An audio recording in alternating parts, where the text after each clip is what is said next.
Hello, everyone. I hope you're having a wonderful day. Um, I'm going to go ahead and do something a little bit different today. When I started this channel, I thought maybe, it would be sort of like a daily journal, maybe a place to share some of my writings. I still might do that, but I'm going to go ahead and share my testimony today. But before I get started, go ahead and like and subscribe to this channel. And if you want to comment, feel free to leave a comment in the comment section, okay? All right, so where to begin? I'll start from when I was born. Um, I was actually a premature baby. And back in 1968, when I was born, I weighed 3 pounds, maybe a little bit over, I'm not sure. Nowadays, being born at 3 pounds is, it's okay. It's not a bad thing actually, because they have, medicine, and they have the technology to make the baby survive and thrive and everything. But back in 1968, it was like a death sentence. So, um, anyway, so when I was born about 2 months early, so I weighed 3 pounds. And from records that I read, my mother, she had a nervous breakdown when she gave birth to me, so she was moved to the psych ward of the hospital.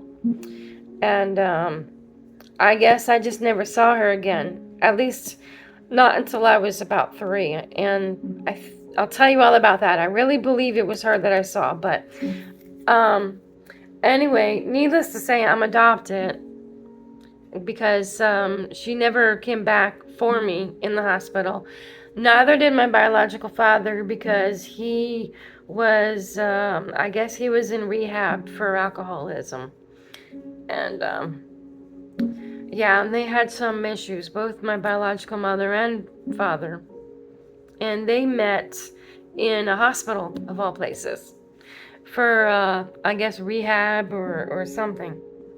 But anyway, so I spent the first few years of my life, going from foster home to foster home, and I was in and out. I was at the shelter, and back in the 70s, this was probably like 71, 72.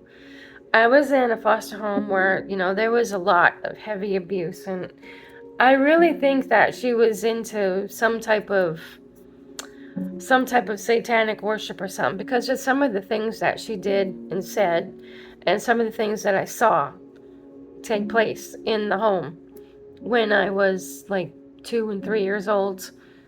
Um, anyway, so I was abused pretty heavily, and so were my foster brothers and sisters, and we were all forced to watch as others were being abused. And I mean, some of the things, I won't even repeat some of the things that we had to watch. And anyway, back in the 70s, they didn't have the laws that they do today with CPS. Um, so it wasn't as, it just wasn't as easy then, to report. They didn't have mandated reporters. So, needless to say, I was there for, I don't know, maybe 2 years, maybe a little bit less than 2 years. I don't really remember, but I do have memory of that, believe it or not. Some people are like, how can you remember something that happened when you were so young? Well, I can remember as far back as even before I was 1 year old. Um, but anyway, so one day my social worker came to pick me up and I guess maybe take me out to lunch or something. And normally the social worker would always ask me, how are you doing? Did anything interesting happen this week? Whatever they asked me that I would be able to understand with my little 3-year-old brain.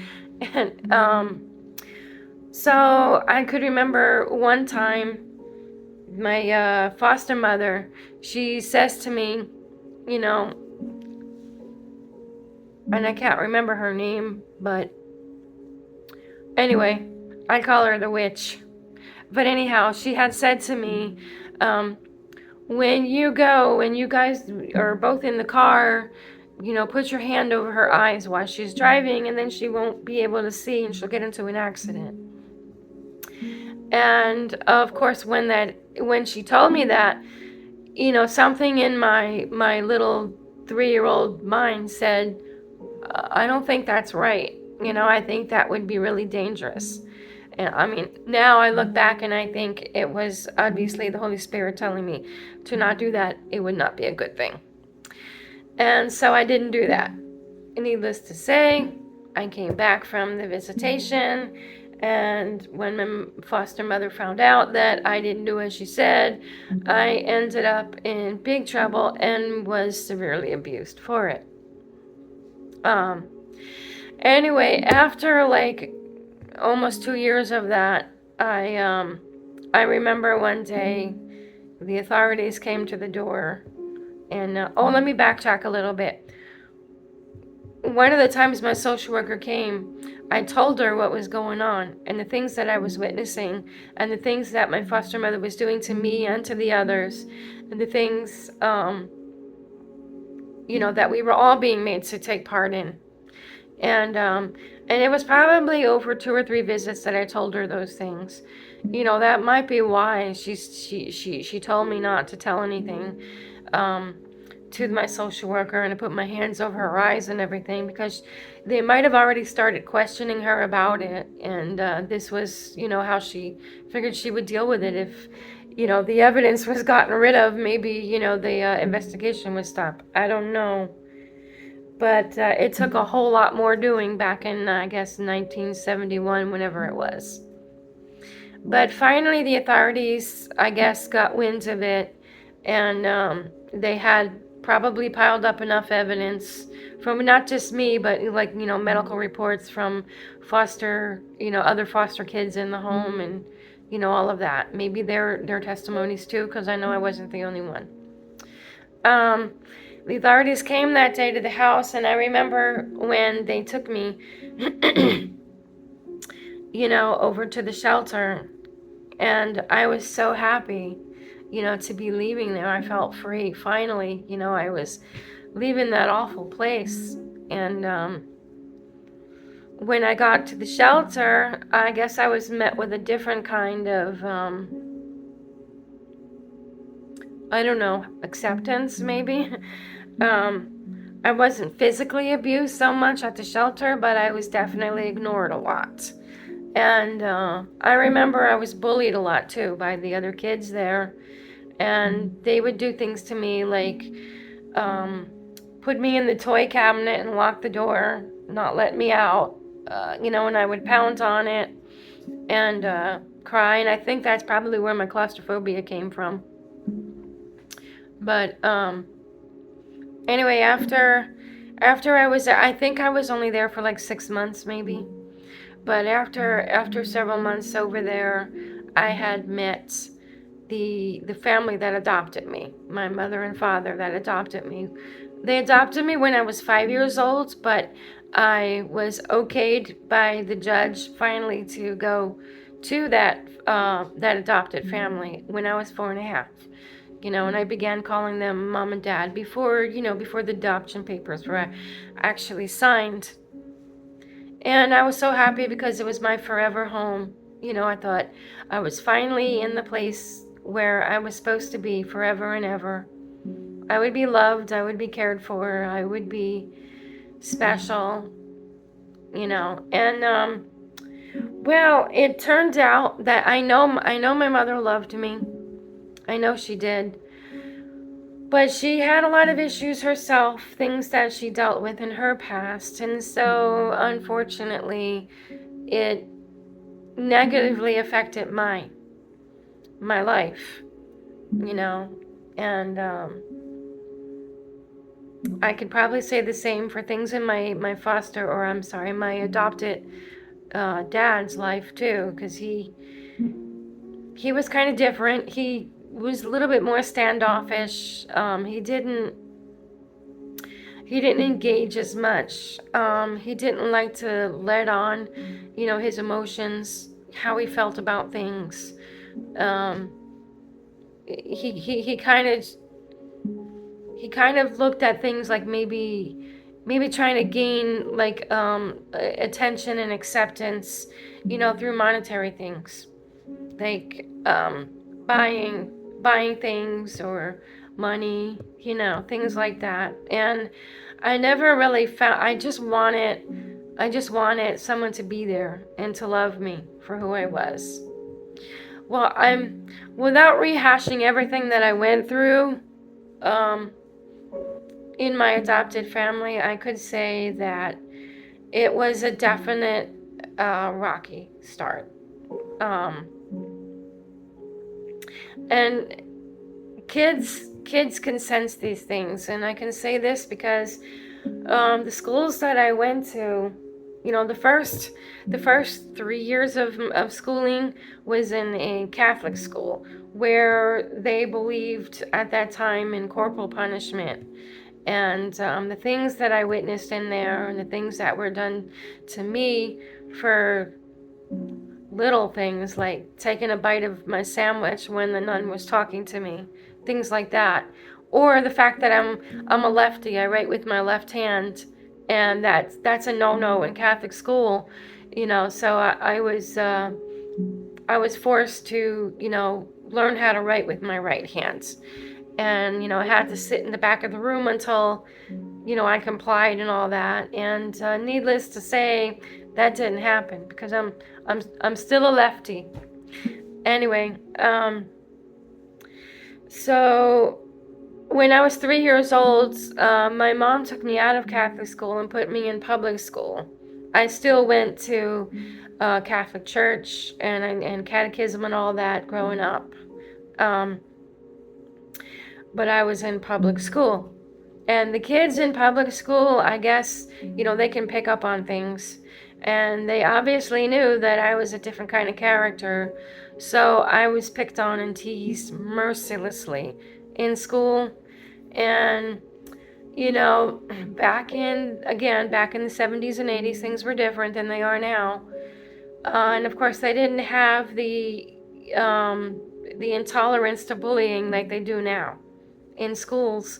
Back then, in fact, a lot of the times where I was really bullied, I was the one who was sent to the office.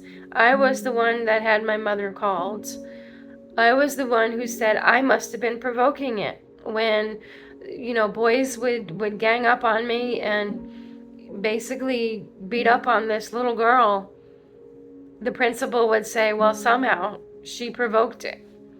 And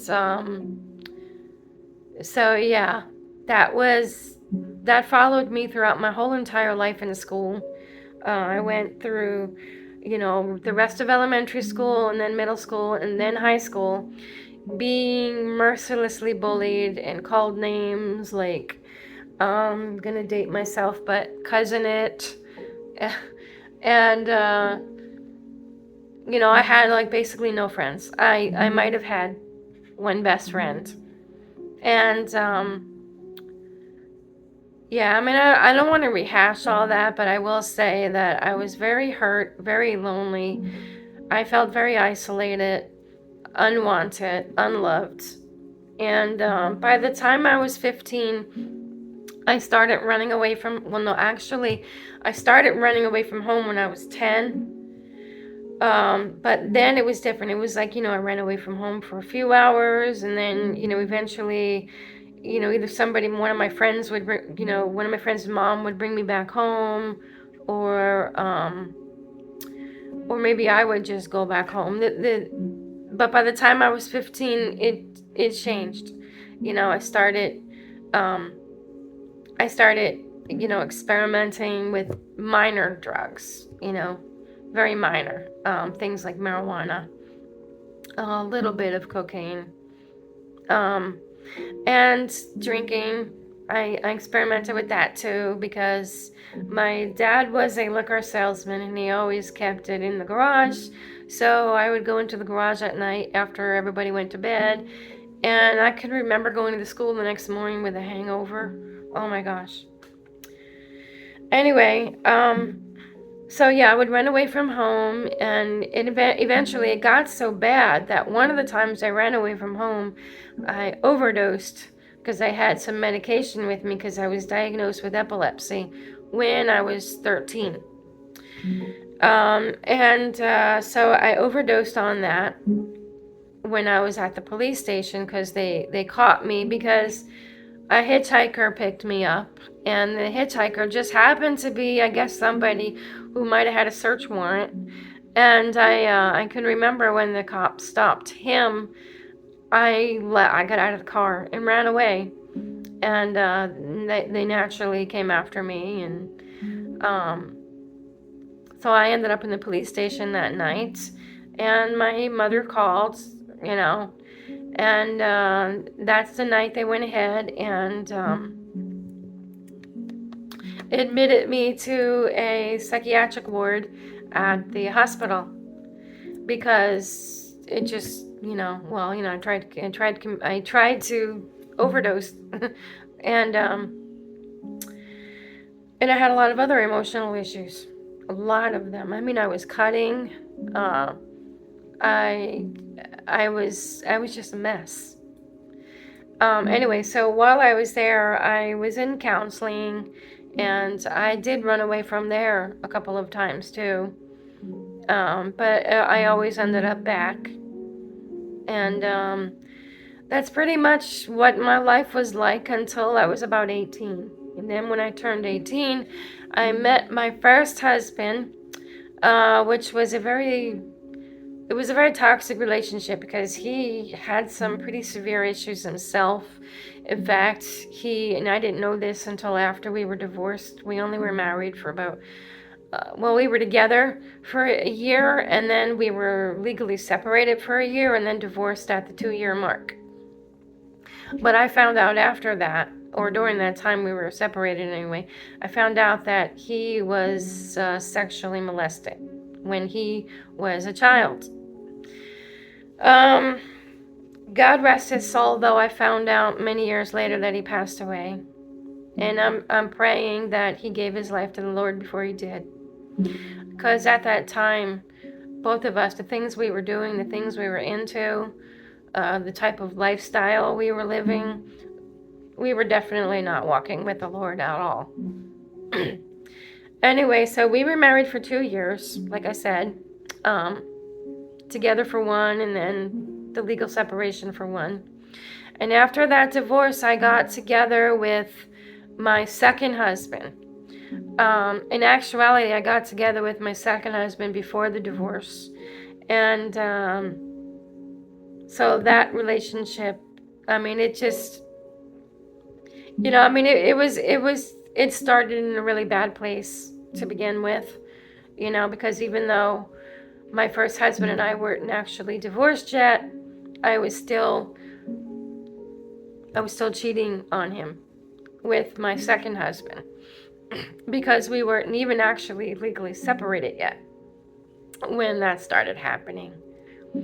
Anyway, by the time the legal divorce happened, my second husband and I, we were already together, and so we decided that we were going to get married.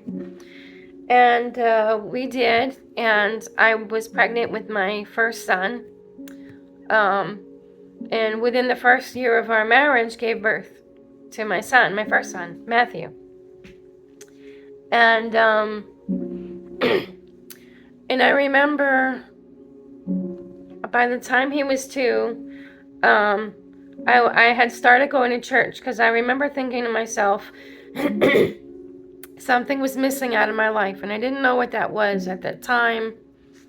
And excuse me, one moment.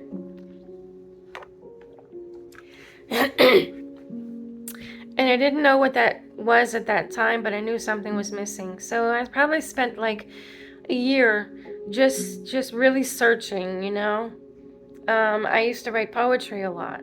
So I would write a lot of poetry about, that those particular times when I would feel like, will I ever find the light? Will the light ever shine for me? I just knew there was something more.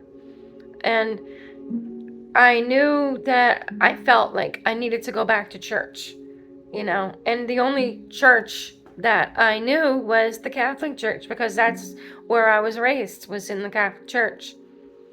So I went back there, and I probably was only there for, I don't know, maybe just a couple of services, or actually they don't call it service, they call it mass, but I was only there for a couple of them until I realized that I still felt empty. It didn't fill that spot, and I didn't know what to do to fill that spot.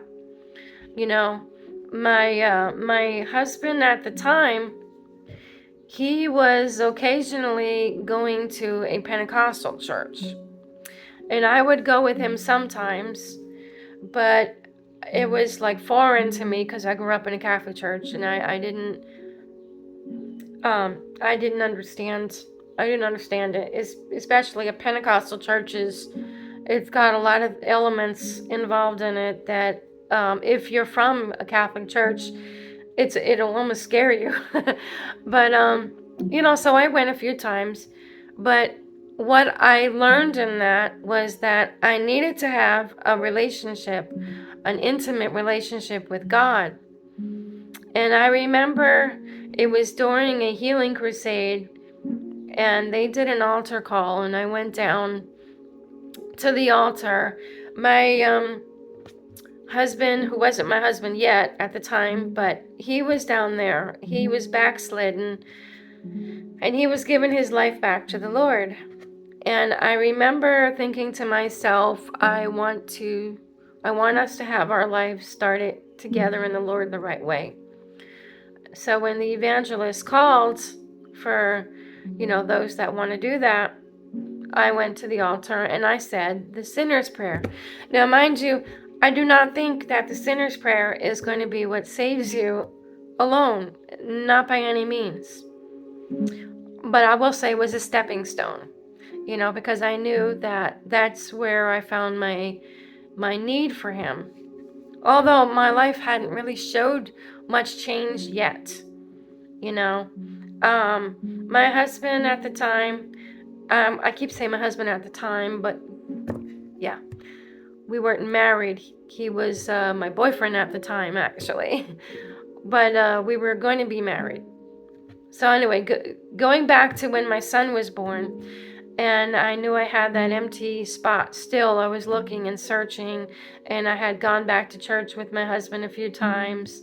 And I had even tried to do the right thing, like, Bible study and, joining different ministries like the prison ministry. And, I was doing stuff for the potluck dinners. And I was trying to do all the right things and say all the right things. But again, saying the sinner's prayer and, doing all the right thing, all the right entrapments and whatnot, or trappings, I meant to say, all the right trappings and all the right, just all the right things, like Bible study and all the right, phrases. And that's another thing when I was in the Pentecostal church, it was all the phrases, the Christian phrases and stuff, and I love you with the love of the Lord, and but you didn't see them all week. They would say things like, oh, I don't know. I can go on about that, but I won't. The point is, I knew that I was still missing something. I wasn't sure what it was, but I was still missing something. And I went ahead and, I don't know, at that time, I went ahead and got a job cleaning offices. And I remember one night after cleaning the office, I remember sitting in the back, waiting. I think I was on one of them, those things in a parking space, those stoppers or whatever they're called. I don't remember. But anyway, I remember sitting on it, and I remember praying a prayer you know, I was like, Lord, I just know that if I died without you, because I remember I had been in a car accident, and it was a pretty bad car accident. God saved me out of that for sure. But I remember telling him, I know that if I died without you, I would have gone to hell. And I remember literally hearing the words. It it wasn't like a loud, audible voice talking like a person's in the room next to me or anything, but it was a voice in my head. And I heard it as clear as I heard back when I was 10 years old. I remember hearing that same voice. That same voice when I was 10 years old told me, one of these days you're going to have to make a decision, and that decision is going to change your life. And that always stayed with me. Anyway, so I remember when I prayed that prayer, and I heard it as clear as day. I heard the words, follow me. And I remember saying, I will follow you. And I wish I can say it happened like, the next day for me. But it didn't. It was still quite some time, quite a few months, you know. But I was still getting hungrier and hungrier for the Word of God. And, I can remember reading from Genesis, I was going to start reading from Genesis to Revelation. And I could remember excitedly reading the Bible. And I can remember I got to, I got all the way to Joshua. But I could remember when I was reading about, Jacob and Esau. And I was like, oh, I'm really excited because today's the day Jacob meets Esau, and I couldn't wait to get back home to get in the Bible. But anyway, by the time I got to Joshua, I remember having a dream where I was at Jericho and I was standing on top of the wall.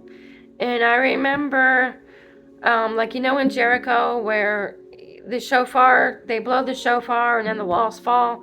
Well, that happened in my dream, but when the walls fell, I did too because I was on top of the wall. And I can remember just feeling just this wonderful presence of God. And basically that dream was telling me that the wall was going to fall, the wall that was keeping him out of my life, that I was keeping up, that was keeping him out of my life, was going to fall. I'm going to cry. But,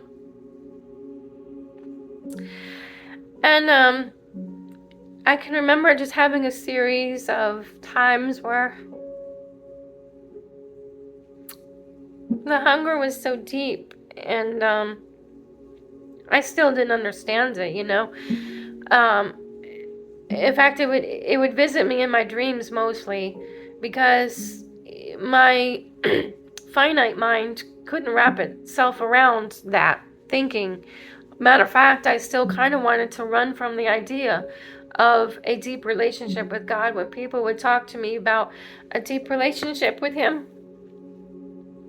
I would be like, what in the world are they talking about? And I couldn't figure out what they were talking about. Well, anyway, so I continued to read the Word, and at that time I was going to a Sunday Bible study, and we were doing through the Bible. That's how, we were in Joshua at that time. And I can remember one Sunday morning getting up, and I can remember telling myself, today's the day. Today's the day things are going to change. Today's the day I'm going to let Him in. Today's the day my relationship with God is going to begin. And I remember, all of those things being impressed on me before the 10:30 service. And I remember after the service was over, I remember going to the front, and I remember getting one of the prayer ministers up front. I remember saying to her, I want the Holy Spirit. And I remember when she put her hands on mine, we both kind of had our hands together like this, lifted up in the air. And as she began to pray, Lord, just let me be the conduit of your spirit. Before she even finished getting the word out, I can remember, and I'm going to cry here, but I can remember dropping to my knees, and I can remember the tears, and I can remember how clean, free I felt. And years worth of pain and struggle and burden were all lifted. And I cried for I don't know how long. It probably like half an hour maybe, but it seemed like an eternity. And I know that he was there, and I know he changed my life that day. And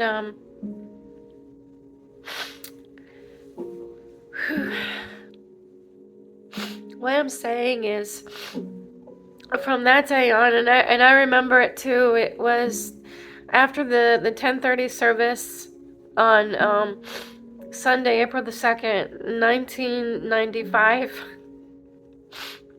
I remember that day like it was no other. And my life has been definitely changed since then. I wish I could say, oh, it was all great after that, I got set free, and healing came in my life, and everything was rosy, right? But it didn't happen that way. Oh no. I went through a lot, and I was in a very, very abusive, narcissistically abusive marriage, emotionally, spiritually, and he was also a spiritual leader, so that made it even worse. And so I had to endure many years. I was married to him for 30 years, and we have 3 children, all grown now, and I'm so proud of them. But if it wasn't for my relationship with the Father, if it wasn't for my relationship with the Creator of the universe, I would have never got through those times. And I certainly wouldn't be where I am today on the road to healing. And this journey of transformation has been just that. It's been a journey. And I can say it's really only been in the last 6.5 years, because my husband passed away. It'll be 7 years in July. It was after that my journey to healing really commenced. And I learned a lot of things, and one of the most important things that we all need to learn is our identity in Him, who we are in Him, how He sees us. Because if we don't know who we are in Him, then we'll never be able to walk out His plan for our life. Things will never go well for us. We'll always be trapped in our own prison. And I was trapped in my own prison, the prison of my own making, for so many years, because I thought I was less than. I thought I would never measure up. I thought, I was diagnosed with a learning disability when I was young. And I was diagnosed being emotionally disturbed, and which now would be, ADHD, and probably other things. But I know I had all kind of disabilities and problems when I was young. And I was told, even by people that were in my life that supposedly were supposed to love me and care for me, that I would never amount to anything. And so I allowed the enemy's lies to infiltrate my mind in such a way that it blocked out who I know God called me to be, or who I should have known God called me to be. And I'm just now on this healing journey, just now, finally finding my voice and finally realizing who it is I'm supposed to be. And so I wanted to just share all these things with you, because I want you to know you're not alone. And whatever struggle that you're going through today, um, God is going to get you through. And you just need to have a relationship with him. There is nothing like a relationship with the God of this world, the God of, not this world, the God of the universe, the God of Abraham, Isaac, and Jacob. And here's how you can have a relationship with him. If you don't know this, then you need to know that you need to accept his son. You need to accept his son, Jesus. He sent his son, Jesus, to die for your sins and my sins. Because there was a time where we were in sin, and before letting him in, that is. And we're all on the road to hell that way. And then when we let him into our lives and we allow his atoning work in and to cover us, then we'll be saved.